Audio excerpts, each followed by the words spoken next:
Good morning, Danny. It's August 15th and it's time for another version of Female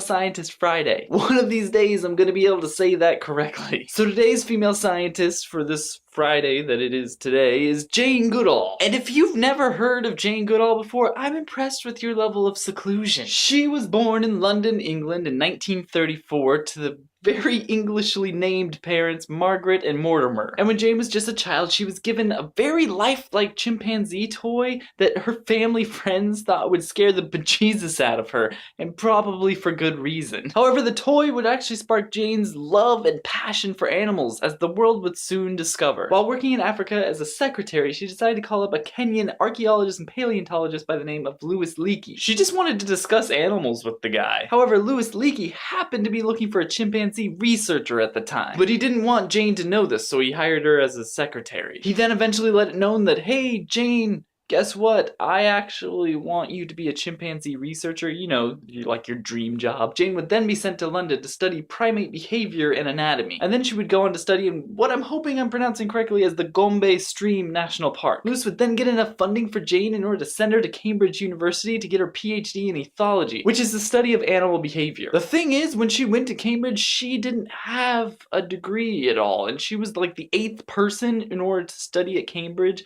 without first getting her bachelor's degree. I didn't even know that you could get a PhD without first getting a bachelor's. So she studied there at Cambridge, got her PhD, blah blah blah, other stuff happened. But the thing that Jane is most known for, not her conservation efforts or anything else, she's known for living amongst chimpanzees for 22 months, where she was the lowest ranking member of the entire troop of chimpanzees. It kind of makes you stop and think a little when a human is the lowest on a social order of animals. She observed things that the scientific community didn't think that animals were capable of. Simple things like having a unique and different personality for each chimpanzee, or things deemed human actions like tickling. I really want to see a chimpanzee tickle another chimpanzee. I wonder if they have to worry about peeing their not pants. Anyway, without scientists like Jane Goodall, our understanding of how we fit into our environment would be so immature, not being above everything else like we had thought for millennia. It's through her efforts, open mind, and passion that we can have this insight into the fragility of our planet and connectedness with the animals who reside in it. Danny, I will go ahead and see you later today.